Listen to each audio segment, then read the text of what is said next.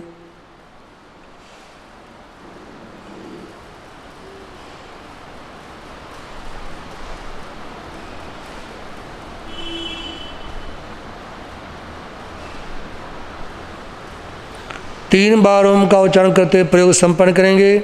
प्रयोग संपन्न करने के बाद भी आंखें बंद रहें जब तक कान्हा जी आंखें नहीं खोलेंगे।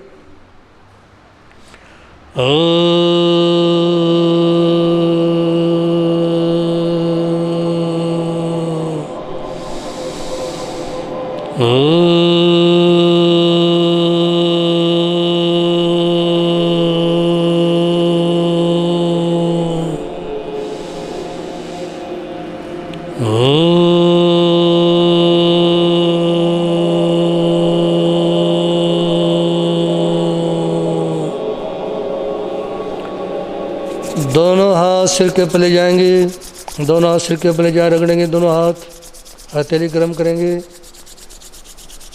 आंखें ढक लेंगे हथेलियों से, आंखें टिमटिमाएंगे, पूरे शरीर के ऊपर हाथ फिराएंगे, सिर, गर्दन, कंधे, पेट, छाती, कमर, डिस्क, हिप्स, पैर, घुटने, टखने, तलवे। सर्वे भवन्तु सुखिनः, सर्वे सन्तु निरामया, सर्वे भद्राणि पश्यन्तु मा कस्य दुख भाग भवेत्। सब सुखी हों, सब निरोग हों, सबका कल्याण हो, संसार में कोई दुखी ना रहे। सहज भाव से आंखें खोलेंगे। आप लोगों के सामने 3 चक्रों का प्रयोग किया गया, करवाया गया। 6 महीने तक भगवान पारसनाथ की आराधना, भगवान पारसनाथ की साधना करने के बाद भगवान पारसनाथ की और गुरुदेव की कृपा से जैन पद्धति के अनुसार चक्रों के पर किन किन बिंदुओं का ध्यान किया जाए इसकी प्राप्ति हुई। और वो हर संडे को कोई ना कोई नया प्रयोग आपके सामने करवाने का भाव रहेगा। और सभी 8:30 बजे प्रवचन सभा में उपस्थित होने का भाव रखें। अब तो सरकार की तरफ से भी अनुमति है कि कम से कम 100 भाई बहन सभा में जा सकते हैं। तो सभी आए, सामायिक लेकर के बैठें और जितना भी आप लोग धर्म दान करेंगे आपके काम आएगा। और जो भी कार्यकारिणी में पदाधिकारी सदस्य हैं जिनके बोर्ड के ऊपर नाम लिख रखे हों वो अपना पूरा ध्यान दें, अपने कर्तव्य को समझें। जो भी महिला मंडल हो, तरणी मंडल इत्यादि हो, वो सभी अपने कर्तव्य को समझें और उसको निभाने का, पालने का प्रयास करें। क्योंकि यदि कोई, चाहे ऐसे जनसभा के पदाधिकारी सदस्य हों या महिला मंडल के पदाधिकारी सदस्य हों या युवा मंडल के पदाधिकारी सदस्य हों या तरणी मंडल के पदाधिकारी सदस्य हों, यदि वो धर्म सभा में नहीं आते हैं तो समझ लेना वो किसी काम के नहीं हैं। यदि वो धर्म सभा में नहीं आते हैं तो समझ लेना वो किसी काम के नहीं हैं। इसलिए आप इस बात का ध्यान रखें और सभा में कोशिश करें अपनी सामायिक के कपड़े लेकर आएँ, सामायिक लेकर के बैठेंगे तो उससे आपके जीवन का कल्याण और उत्थान होगा। और सभा में पंचकुला से भाई विनोद जी हैं, हार्दिक साधुवाद। और इसी के साथ में उकलाना मंडी से लाला प्रेमचंद जी और भाई दिनेश जी इत्यादि यहाँ सभा में सभी का हार्दिक साधुवाद। समाना मंडी से डॉक्टर भाई हनी जैन सभा में हैं, सभी का साधुवाद करते मिलकर के 2 पंक्ति बोलेंगे, इसके बाद मंगल पाठ जयकारे। उस प्यारे महावीर का लो नाम साथियों, उस प्यारे महावीर का लो आनंद में जीवो और जीने दो साथियों, आनंद में जीवो।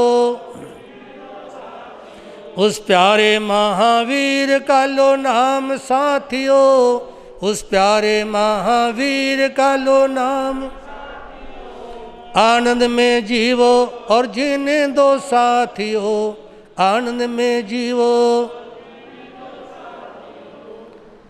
मंगल भावना सूचना तो कोई है नहीं है।